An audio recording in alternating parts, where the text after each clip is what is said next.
ಮೊದಲಿಗೆ Dharmasthala case updates. Priyank Kharge ಅವರು ಹೇಳ್ತಾರೆ Dharmasthala case RSS versus RSS ಅಂತ. ಅಲ್ರಿ ವೆದರ್ ಅದು ಧರ್ಮಸ್ಥಳ ಕೇಸ್ RSS ಆದ್ರೇನು, ಕಾಂಗ್ರೆಸ್ ವರ್ಸಸ್ ಕಾಂಗ್ರೆಸ್ ಆದ್ರೇನು. ಸೊ ನೀವು ಹಿಂದೂ ವರ್ಸಸ್ ಹಿಂದೂ ಅಂತ ಕ್ರಿಯೇಟ್ ಮಾಡ್ತಿದ್ದೀರಾ ಇಂಡೈರೆಕ್ಟ್ ಆಗಿ. ನೀವು ಯಾರು ಹೇಳೋಕ್ಕೆ RSS ವರ್ಸಸ್ RSS ಅಂತ? ನಿಮ್ಮ ರಾಜಣ್ಣವರು ಇವಾಗ ಬಿಟ್ಟು ಹೋದ್ರಲ್ಲ, ಸೊ ಅವ್ರು BJPಗೆ ಸೇರ್ತಾರೋ ಇಲ್ಲ ಅದನ್ನ ನೀವು ಕಾಂಗ್ರೆಸ್ ವರ್ಸಸ್ ಕಾಂಗ್ರೆಸ್ ಅಂತ ಅಂತೀರಾ? ನೀವು ಸ್ವಲ್ಪ ಯೋಚನೆ ಮಾಡ್ರಿ. ನೀವು ಒಬ್ರು IT ಮಿನಿಸ್ಟರ್ ನೀವು. ಸೊ ಒಂದು ಒಳ್ಳೆ ಖಾತೆ ಅದು. It's a beautiful position, department ಆಗಿರ್ಬೋದು. ಅದನ್ನು ನೀವು ಆ ಪೋರ್ಟ್ಫೋಲಿಯೋನ ಕರೆಕ್ಟಾಗಿ ಹ್ಯಾಂಡಲ್ ಮಾಡ್ದಾನೆ ಯಾವುದ್ಯಾವುದೋ ವಿಷಯಕ್ಕೆ SIT ತನಿಖೆ ನೀವು ಮಾಡ್ತಿದ್ದೀರಾ? ಹೋಮ್ ಮಿನಿಸ್ಟರ್ ನೀವಾ ಹಾಗಾದರೆ? ಅಥವಾ ನಿಮ್ಮ ಒಪಿನಿಯನ್ನ ನಾವು ಸರ್ಕಾರದ ಸ್ಟೇಟ್ಮೆಂಟ್ ಅಂತ ತಗೋಬೇಕಾ? ನಿಮ್ಮ ಪರ್ಸ್ನಲ್ ಒಪಿನಿಯನ್ನ ಏನಾರ ಮಾಡ್ಬೋದು, but you are a in charge minister. You are holding a ಒಂದು ರೈಟ್ ಪೊಸಿಷನ್. ಆ ಪೊಸಿಷನ್ನ ಇಟ್ಕೊಂಡು ನೀವು ಏನು ಬೇಕಾದ್ರೆ ಅದು ಹೇಳಿಕೆ ಕೊಡ್ತೀನಿ ಅಂತಂದರೆ BJP ಬಿಡ್ರಿ, ಅವ್ರು ಯಾವ ಪೊಸಿಷನ್ ಇಲ್ಲ. ಅವ್ರು ಜಸ್ಟ್ ಬರೀ MLA ಅವರು. ನೀವು ಮಿನಿಸ್ಟ್ರ್ ಅಲ್ರಿ.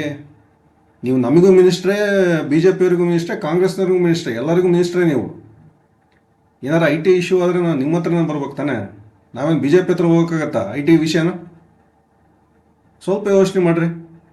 ನಿಮ್ಮ ತಂದೆಯವರು ಎಷ್ಟು ನೀವು ಆಲ್ರೆಡಿ ನೀವು ಫಿಕ್ಸ್ ಮಾಡ್ಕೊಂಬಿಟ್ಟಿರಿ. RSS ಅಂದರೆ BJPನ RSSನ ಒಟ್ಟು ತುಳಿಬೇಕು ಅಂತ. ಸೌಜನ್ಯ ಕೇಸ್ ಪರವಾಗಿ ಮಾತಾಡೋದಾದರೆ ಧರ್ಮಸ್ಥಳ ವಿರುದ್ಧವಾಗಿರ್ಬೇಕಂತ ಏನು ಹೇಳ್ತೀರಾ ನೀವು? ಹಂಗಾರೆ ದೇವ್ರನ್ನ ನಮಸ್ಕಾರ ಮಾಡಲ್ಲ ಅಂದರೆ ನಾವು ಹಂಗೆ ಇರ್ಬೇಕಾ?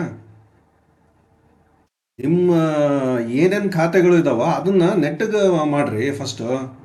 ಅದನ್ನು ಮಾಡೋದು ಬಿಟ್ಟು ಇಲ್ಲದ್ದೆಲ್ಲ ಸ್ಟೇಟ್ಮೆಂಟ್ ಕೊಡ್ತೀರಲ್ಲ. ನೀವು ಹೇಳ್ತೀರ ಒಂದು ಕಡೆಗೆ ಇನ್ನೂ SIT ತನಿಖೆ ಆಗಿಲ್ಲ, ಈಗ ಮಾತಾಡ್ಬೇಡ್ರಿ. ನಿಮ್ಮ ಮಿನಿಸ್ಟ್ರ್ ಹೇಳಿರ್ತಾರೆ, ಮತ್ತು ನೀವ್ಯಾಕೆ ಹಿಂಗೆ ಹೇಳ್ತೀರ ಹಂಗಂದ್ರೆ?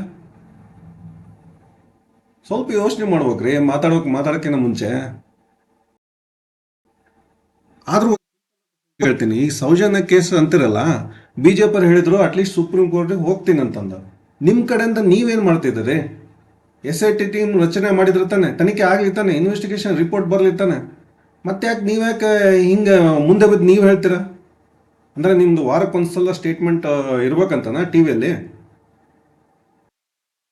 ಸ್ವತಃ ನಿಮ್ಮ DCM ಹೇಳಿದ್ದಾರೆ ಇದು ಒಂಥರ ಪ್ರಾಕ್ಸಿ ವಾರ್, ಅಂದರೆ ಒಂದು ಷಡ್ಯಂತ್ರ ಅಂತ ನಿಮ್ಮ DCM ಹೇಳಿದ್ದಾರೆ.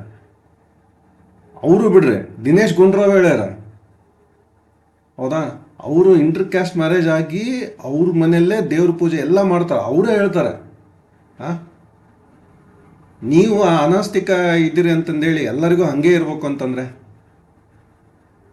ಯಾಕಂದರೆ ನಮ್ಮ ಸೆಂಟಿಮೆಂಟ್ ನಿಮಗೆ ಹೊಡಿಬೇಕಂತನ ಐತಾ ನಿಮಗೆ? ನಮ್ಮ ಸೆಂಟಿಮೆಂಟ್ ಮೇಲೆ ಸೌಜನ್ಯಗೆ ನ್ಯಾಯ ಕೊಡಿಸ್ಬೇಕು. ಹೌದ್ರಿ, ಬೆಂಗಳೂರಲ್ಲಿ ಎಷ್ಟು ರೇಪ್ ಆಗ್ತಾವೆ, ಗುಲ್ಬರ್ಗಲ್ಲಿ ಎಷ್ಟು ರೇಪ್ ಆಗ್ತಾವೆ, ಅದನ್ನು ತಿಳಿಸ್ರಿ ನೋಡೋಣ. ಅದ್ರ ಬಗ್ಗೆ ಯಾಕೆ ಮಾತಾಡಲ್ಲ ನೀವು? ದಿನೇಶ್ ಗುಂಡೂರಾವ್ ಅವರು ಕೂಡ ಹೇಳ್ತಾರೆ ಇದು ಷಡ್ಯಂತ್ರ ಅಂತ. ಅವ್ರು ಮಂಗಳೂರು ಇನ್ಚಾರ್ಜ್ ಮಿನಿಸ್ಟ್ರು. ಅವ್ರು ಅಪ್ಪಿತಪ್ಪಿನೂ ಸ್ಟೇಟ್ಮೆಂಟ್ ಬರ್ತಾ ಇಲ್ಲ. ಆಮೇಲಿಂದ DCM ಅವರು ಅವ್ರದ್ದು ಸ್ಟೇಟ್ಮೆಂಟ್ ಬರ್ತಾ ಇಲ್ಲ. ನೀವು ಮಾತ್ರ ಈ ರೀತಿ ಮಾಡ್ತಾ ಹೋಗ್ತೀರ. ಯಾಕೆ SIT ತನಿಖೆ ಆಗೋ ತನಕ ಸುಮ್ಮನಿರಿ, ನೋಡೋಣ.